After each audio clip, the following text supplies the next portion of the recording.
నమస్తే welcome to special focus. ఏ శుభకార్యమైనా ఏ దేవుణ్ణి పూజించాలన్నా తొలి పూజ ఆది దేవుడికే. గణపతి సకల దేవుళ్లకు అధిపతి, సకల విఘ్నాలకు అధినాయకుడు. విఘ్నాలను పోగొట్టి సకల కార్యాలను నెరవేర్చగల వరసిద్ధి. తలచిన కార్యక్రమం నిర్విఘ్నంగా సాగాలంటే లంబోదరుడి అనుగ్రహం తప్పనిసరి.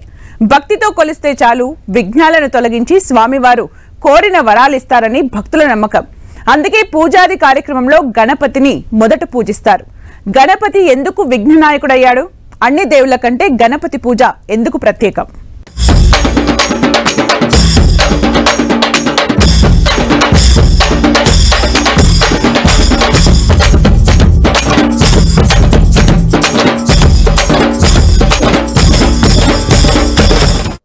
వినాయక చవితి విశిష్టత ఏంటి? వినాయకుడు విఘ్ననాయకుడు ఎలా అయ్యాడు? ఆదిదేవుడిగా తొలి పూజ ఆయనకే ఎందుకు? గణనాథుడి పుట్టుక చిత్రం, పునర్జన్మ విచిత్రం. వినాయకుడి గాథలు చిత్ర విచిత్రం. అమ్మ చేతిలో పసుపు ముద్దగా అవతరించి గణపతిగా అనాదిగా తొలి పూజలు ఆయనకే అందుతున్నాయి. ప్రతి ఏడాది భాద్రపద మాసంలో వినాయక చవితి జరుపుకోవడం ఆనవాయితీగా వస్తోంది. హిందువులు జరుపుకునే పండుగల్లో వినాయక చవితి ఒకటి. ప్రతి ఏటా వినాయక చవితిని 3 నుంచి 11 రోజుల వరకు జరుపుకుంటారు. వినాయక చవితి ఎప్పుడూ భాద్రపద మాసం అంటే ఆగస్ట్, సెప్టెంబర్ నెలల్లోనే వస్తుంది. వినాయక చవితిని భాద్రపద మాసంలో వచ్చే మొదటి చవితి రోజు జరుపుకుంటారు. పసుపు ముద్దని చేసి వినాయకుని ప్రతిమని ప్రతిష్ఠించిన చోటే ఉంచి పూజిస్తారు. వినాయక చవితి హిందువులకు తొలి పండుగ.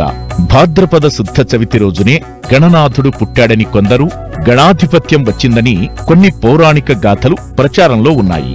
గణేశుడి ఆవిర్భావ గాథలు పురాణాలలో రకరకాలుగా చెప్పబడ్డాయి. శివపురాణం ప్రకారం ఒకసారి పార్వతీదేవి స్నానం చేయడానికి శరీరానికి నలుగుపిండిని రాసుకుంది.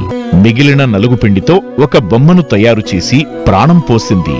అతడిని ద్వారం దగ్గర కాపలాగా పెట్టింది. శివుడు వచ్చి లోపలికి వెళ్లబోతుండగా కాపలాగా ఉన్న బాలుడు అడ్డుకున్నాడు. ఇద్దరి మధ్య యుద్ధం జరిగింది. ఆగ్రహంతో శివుడు ఆ బాలుడి తలను త్రిశూలంతో నరికివేశాడు. తల తెగిపడి ఉన్న బాలుడిని చూసి పార్వతీదేవి ఏడ్చేసింది. ఆమె రోదనను చూడలేక శివుడు ఒక ఏనుగు తలను తెచ్చి అతికించి ప్రాణం పోశాడు. అతనికి గజాననుడు అనే పేరు పెట్టాడు. తన కారణంగా ఆ బాలుడు వికార రూపాన్ని పొందాడని గజాననుడు తొలి పూజ అందుకోనున్నట్లు వరమిచ్చేశాడు. మట్టి గణపతిని ఎందుకు పూజించాలనే విషయాన్ని ముద్గల పురాణం స్పష్టంగా చెబుతుంది. ఆకాశం నుంచి వాయువు, వాయువు నుంచి అగ్ని, అగ్ని నుంచి నీరు ఏర్పడ్డాయి, నీటి నుంచి భూమి ఏర్పడింది. మనం మట్టితో చేసే గణపతి విగ్రహం పంచమహాభూతాల సమాహారం. ఆ మట్టి ప్రతిమను పూజించడం ద్వారా పంచభూతాలను, వాటి అధిష్టాన దేవతలను పూజిస్తున్నాం అన్నమాట. ఎన్నో విధాలుగా కనిపించిన పరమాత్మ ఒక్కడే అనే సందేశం మట్టి గణపతి ఆరాధనలో వ్యక్తమవుతుంది. బలం, జ్ఞానం, ఐశ్వర్యం, ఆనందం, ఈ నాలుగింటి పరిపూర్ణ దివ్యతత్వమే గణపతి స్వరూపం. బలవంతుల్లో అధికుడు, బలానికి అధిదేవత హేరంబుడు అని పార్వతికి శివుడు చెప్పినట్లు పురాణాలు చెబుతున్నాయి. బలానికి ఏనుగు ప్రతీక అని చెప్పడం శాస్త్రాల్లో సర్వసాధారణం. 10,000 ఏనుగుల బలం కలవాడు, మహాబలశాలి అని లంబోదరుణ్ణి కొలుస్తారు. గజవదనుడైన గణపతి బలానికి సంకేత రూపం. ఇంకొక కోణంలో ఏనుగు ఐశ్వర్యానికి సూచన. గణపతిని సంపదలకు దేవతగా, ప్రదాతగా భావిస్తారు. శివపార్వతుల తనయుడిగానే కాకుండా శివశక్తుల ఏకరూపమైన పరబ్రహ్మగా గణపతిని ఆరాధించే ఉపాసనా సంప్రదాయాలు ఎన్నో ఉన్నాయి. మనలో ఉన్న పాపాలు తొలగిపోతే మంచి బుద్ధి కలుగుతుంది. గణపతి ఆరాధన ద్వారా మంచి బుద్ధి కలిగి మనిషి ప్రయాణం మోక్షం దిశగా సాగుతుంది. గణపతి అనుగ్రహం కూడా తోడైతే మోక్షం లభిస్తుందని భక్తుల నమ్మకం. అందుకే తెలివికి దేవుడిగా గణపతిని ఆరాధిస్తారు. కోరిన విద్యలకెల్లా గురువు అని స్వామిని పూజించడం పరిపాటి. అందుకే విద్యార్థులతో గణపతిని ఆరాధింపజేసే సత్సంప్రదాయం మనకు ఉంది. గణం అంటే గుంపు, సమూహాన్ని నడిపే పాలకుడు గణపతి. నాయకత్వ లక్షణాలకు ఆయనే అధినాథుడు. కోరినవి సిద్ధింపజేయడంతో వరసిద్ధి వినాయకుడు అనే పేరు పొందాడు. దుఃఖం, అజ్ఞానం, దారిద్ర్యం వంటి బాధలు ప్రగతికి అడ్డంకులు. వాటినే విఘ్నాలు అంటారు. అలాంటి విఘ్నాలను పోగొట్టి విజయాలు ప్రసాదించే దైవం విఘ్నేశ్వరుడు. ఏ కార్యక్రమం ప్రారంభించినా తొలి పూజ అందుకునే ఇలవేల్పు గణనాథుడు. సకల విఘ్నాలను తొలగించే దేవుడిగా, సకల గణాలకు అధిపతిగా గణపతి పురాణకాలం నుంచి పూజలందుకుంటున్నాడు. గణేశుడికి పలు పేర్లు ఉన్నాయి. సకల విఘ్నాలను హరించువాడు విఘ్నేశ్వరుడు. వినాయకుడు అంటే విశిష్ట వినాయకుడు అని అర్థం. గణేశుడు భక్తజన సంరక్షకుడు. తూర్పు దిక్కున హేరంబుడు, పడమర దిక్కున వక్రతుండు, దక్షిణం వైపున లంబోదరుడు, ఉత్తరం వైపున గణపతి, ఈశాన్యం వైపున ఈశానందుడు, ఆగ్నేయం వైపున అగ్ని తేజసుడు, నైరుతి వైపున పార్వతీసుతుడు, వాయువ్య దిక్కున వరదుడు అనే నామాలతో భక్తులను సంరక్షిస్తుంటాడు.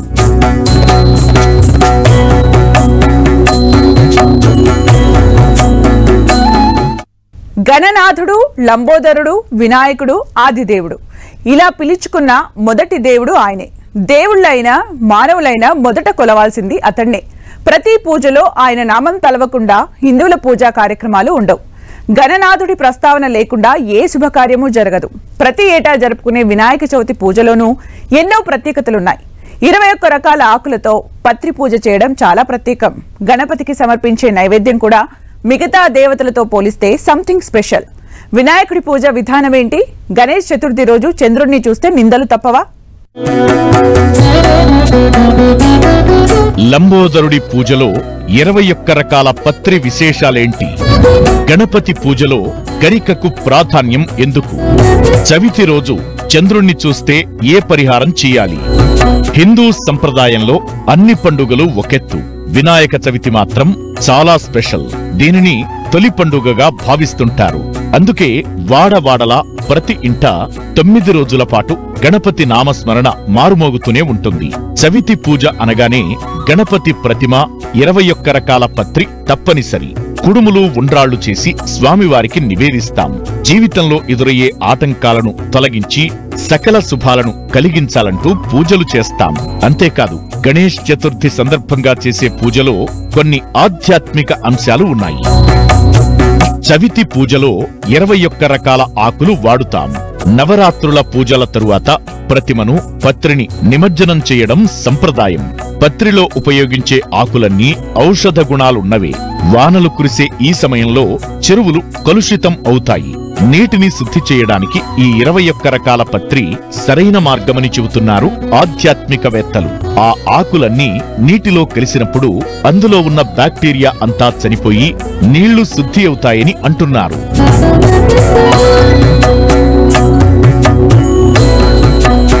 పూజ, వ్రతం, నోము ఏది చేసినా ముందుగా గణపతిని పూజించాలనేది సంప్రదాయం. చవితి వ్రతంలో స్వామివారి విగ్రహాన్ని వరసిద్ధి వినాయకుడు అని పిలుస్తాం. ముందుగా పసుపుతో గణపతిని చేసి తరువాత స్వామివారిని ఆహ్వానించి వ్రతం చేస్తారు.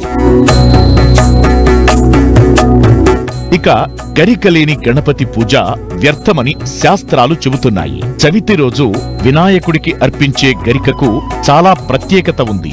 పూర్వం అనలాసురుడు అనే రాక్షసుడు విపరీతమైన వేడిని పుట్టించి దేవతల్ని ఇబ్బంది పెట్టాడట. అప్పుడు ఎంత ప్రయత్నించినా గణపతికి వేడి తగ్గకపోవడంతో 21 గరిక పోచలను తలపై పెట్టాలని ఋషులు సూచించారట. ఆ వెంటనే వినాయకుడి శరీరంలో వేడి తగ్గిందట. అందుకే గణపతి పూజలో గరికకు ప్రాధాన్యం వచ్చిందని పురాణాలు చెబుతున్నాయి. వినాయకుడిని పూజించకుండా ఇతర దేవతామూర్తులను ఎంతమందిని మనం ఆశ్రయించినా మన కోరిక నెరవేరదు. త్రిపురాసుర సంహారం చెయ్యాలని సంకల్పం చేసినటువంటి శివుడు ఆ బృహత్ కార్యక్రమాన్ని నెరవేర్చడం కోసం మహాగణపతిని ఆరాధించాడు. ఇక స్వామివారికి నైవేద్యంగా సమర్పించే కుడుముల్లోనూ ఆరోగ్య సూత్రం ఉంది. వర్షాకాలంలోనే వినాయక చవితి వస్తుంది. రైనీ సీజన్లో ఆరోగ్య సమస్యలు వస్తుంటాయి. ఈ సమయంలో జీర్ణ వ్యవస్థ కాస్త వీక్ గా ఉంటుంది. అందుకే ఆవిరిపైన వండిన ఆహారాలు ప్రసాదంగా తీసుకుంటే జీర్ణ వ్యవస్థ ఆరోగ్యంగా ఉంటుందని చెబుతున్నారు ఆధ్యాత్మికవేత్తలు. అందుకే వినాయకునికి కుడుములు అంటే చాలా ఇష్టమంటున్నారు. పూజ, నైవేద్యం ప్రత్యేకతలు ఇలా ఉంటే వినాయక చవితి రోజు చంద్రుడిని చూడకూడదని చెబుతారు. పొరపాటున చూస్తే చేయని తప్పులకు నిందలు మోయాల్సి వస్తుందంటారు. వినాయక చవితి రోజు ముందుగా పసుపు వినాయకుణ్ణి పూజించి ఆ తరువాత ప్రతిష్ఠించిన విగ్రహానికి పూజ పూర్తి చేస్తారు. పూజంతా అయిన తరువాత కథ చదువుకుని అక్షితలు భగవంతుడిపై వేసి అవే అక్షితలు తీసుకుని తలపై వేసుకుంటారు. ఇలా చేస్తే నిందలు పడాల్సిన అవసరం లేదని, చవితి రోజు చంద్రుడిని చూసినా పర్వాలేదని చెబుతారు. వినాయకుడు జ్ఞానస్వరూపం, అగ్రపూజ్యనీయుడు. ఈ విషయం మరిచిపోయిన చంద్రుడు గణనాథుడి వింత రూపాన్ని చూసి కిందకు వంగి తల్లిదండ్రులకు నమస్కరించలేకపోవడం చూసి నవ్వుతాడు. అది చూసి పార్వతీదేవికి కోపం వస్తుంది.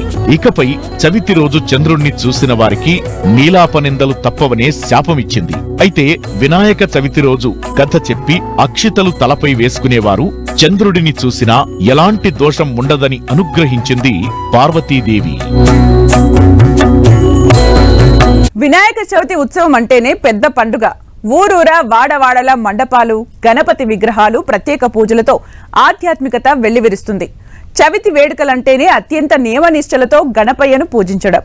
లంబోదరుడి నవరాత్రుల విశిష్టత చాలా ముఖ్యమైంది. ఏకదంతుడి పూజా విధానం, ధూపదీపం, నైవేద్యాల హిస్టరీ కూడా పెద్దది. ప్రతి సంవత్సరము భాద్రపద మాసం శుక్లపక్ష చవితి రోజు దేశవ్యాప్తంగా వినాయక చవితి ఉత్సవాలు వైభవంగా జరుగుతాయి. 9 రోజుల పాటు అంగరంగ వైభవంగా గణనాథుణ్ణి ఎందుకు పూజించాలి, ఎలా పూజించాలి, ఆయన రూపాలెన్ని? వినాయకుడిని ఎందుకు ఆరాధించాలి? నవరాత్రోత్సవాలకు ఉన్న విశిష్టత ఏంటి? లంబోదరుడు గణనాయకుడు ఎలా అయ్యాడు?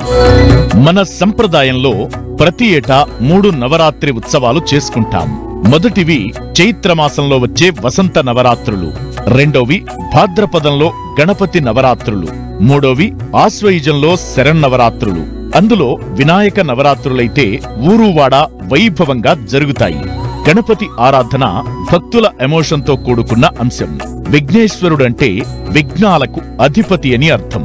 విఘ్నాలు తొలగాలన్నా, దృష్టి దోషాలు పోవాలన్నా, పనులు విజయవంతంగా పూర్తి కావాలన్నా, విద్య, బుద్ధి, సిద్ధి, మోక్ష ప్రాప్తి కలగాలన్నా వినాయకుడి ఆరాధన తప్పకుండా చేయాలని పురాణాలు చెబుతున్నాయి. అలాంటి గణపతిని మనం ఆరాధించినట్టయితే కోరిన కోరికలన్నీ నెరవేరుతాయి. భాద్రపద శుద్ధ చవితి వరసిద్ధి వినాయకుడిని ఆరాధించడానికి అద్భుతమైన ముహూర్తం. గణపతిని పూజిస్తే 3 గ్రహాల అనుగ్రహం కలుగుతుందని ఆధ్యాత్మికవేత్తలు చెబుతుంటారు. జ్యోతిష్య శాస్త్రం ప్రకారం బుధుడి అనుగ్రహంతో విద్య, జ్ఞానప్రాప్తి, వ్యాపారాభివృద్ధి కలుగుతాయి. కుజగ్రహం అనుగ్రహంతో వివాహం, అన్యోన్య దాంపత్యం బాగుంటుంది. కేతుగ్రహం అనుగ్రహంతో మోక్ష ప్రాప్తి కలుగుతుంది. గణపతి ఆరాధనతో ఈ 3 గ్రహాల అనుగ్రహం దక్కుతుందని పండితులు చెబుతున్నారు. పార్వతీ తనయుడికి చేసే పూజలకు హిందూ పురాణాలు, సంప్రదాయంలో అంత ప్రాముఖ్యత ఉంది. వినాయక చవితి పూజ పొరపాట్లు లేకుండా చేస్తే భగవంతుడి అనుగ్రహం కలుగుతుందని చెబుతున్నారు పండితులు. పీటపై వినాయక ప్రతిమను ఉంచి పాలవెల్లికి పసుపు రాసి కుంకుమ బొట్టు పెడతారు. పత్రి వేసి నలువైపులా మొక్కజొన్న పొత్తులు పళ్లతో అలంకరిస్తారు. రాగి లేదా ఇత్తడి పాత్రను తీసుకుని పసుపు రాసి అందులో నీళ్లు పోసి పైన కొబ్బరికాయ, రవిక ఉంచి కలశం ఏర్పాటు చేస్తారు. ఓ పళ్ళెంలో బియ్యం వేసి వాటిపై తమలపాకులు పెడతారు. దీపారాధన తరువాత వినాయక మంత్రాలను ఉచ్చరిస్తూ పూజను చేస్తారు భక్తులు. ఇక 9 రోజుల పాటు చేసే వినాయక నవరాత్రి ఉత్సవాలకు కూడా ఎంతో ప్రత్యేకత ఉంది. 9 రోజుల పాటు రోజుకో పేరుతో వినాయకుణ్ణి పూజిస్తారు. మొదటి రోజైన భాద్రపద శుద్ధ చవితి నాడు విఘ్నేశ్వరుణ్ణి వరసిద్ధి వినాయకుడు అంటారు. నవరాత్రుల్లో 2వ రోజు వికట వినాయకుడిగా, 3వ రోజు లంబోదర వినాయకుడిగా, 4వ రోజు గజానన వినాయకుడిగా పూజలు అందుకుంటాడు. 5వ రోజు మహోదర వినాయకుడిగా, 6వ రోజు ఏకదంత వినాయకుడిగా, 7వ రోజు వక్రతుండ వినాయకుడిగా, 8వ రోజు విఘ్నరాజ వినాయకుడిగా పిలుస్తారు. ఇక 9వ రోజు ధూమ్రవర్ణ వినాయకుడిగా పూజిస్తారు భక్తులు. వినాయకుడిని 3, 5, 7, 9, 11, 21 రోజుల్లో నిమజ్జనం చేస్తుంటారు. విఘ్నేశ్వరుడి పూజ కనీసం 3 రోజుల పాటు చేయాలని పండితులు సూచిస్తున్నారు. మట్టి నీళ్లతో విగ్రహాన్ని చేసి తిరిగి నీళ్లలో నిమజ్జనం చేయడంలో ఎంతో అర్థముందని చెబుతున్నారు. మనిషి కూడా మట్టిలో నుంచే వచ్చాడని, తిరిగి అదే మట్టిలో కలవక తప్పదన్న సూత్రం ఇందులో ఉంటుందని పండితులు చెబుతున్నమాట. విఘ్నేశ్వరుడికి మొత్తం 108 పేర్లు ఉన్నట్లు పురాణాలు స్పష్టం చేస్తున్నాయి. లంబోదరుడికి 32 రూపాలు ఉంటే అందులో 16 రూపాలు ముఖ్యమైనవని పండితులు చెబుతున్నారు. అయితే వినాయకుడికి విఘ్నాధిపతి అని కూడా పేరుంది. దీనిపై అనేక కథలు ప్రచారంలో ఉన్నాయి. అయితే పూర్వం దేవతలు మునులు విఘ్నాలను తొలగించేందుకు ఓ అధిపతి కావాలని శివుణ్ణి వేడుకున్నారట. పుణ్యనదులలో స్నానం చేసి వచ్చిన వారికే ఆ భాగ్యం కల్పిస్తానంటే అందరికంటే ముందు వినాయకుడు పుణ్యనదుల స్నానం పూర్తి చేసి వచ్చాడని, అలా వినాయకుడు విఘ్నాలకు అధిపతి అయ్యాడని పురాణాలు చెబుతున్నాయి. తొలి పూజలు అందుకునేవాడు, విఘ్నాలు తొలగించేవాడు వినాయకుడు. ఆదిదేవుడి పండుగ అంటేనే గ్రామాన ఉత్సవమే. గణేష్ చతుర్థి నాడు తొలి పూజ నుంచి 9వ రోజు తర్వాత చివరి విగ్రహం నిమజ్జనం వరకు వినాయక ఉత్సవాలు గ్రాండ్ గా జరుగుతాయి. ఈసారి వినాయక చవితి ప్రత్యేకత ఏంటి? ఏ సమయంలో విగ్రహం ప్రతిష్ఠించాలి? పండితులు ఏం చెప్తున్నారు?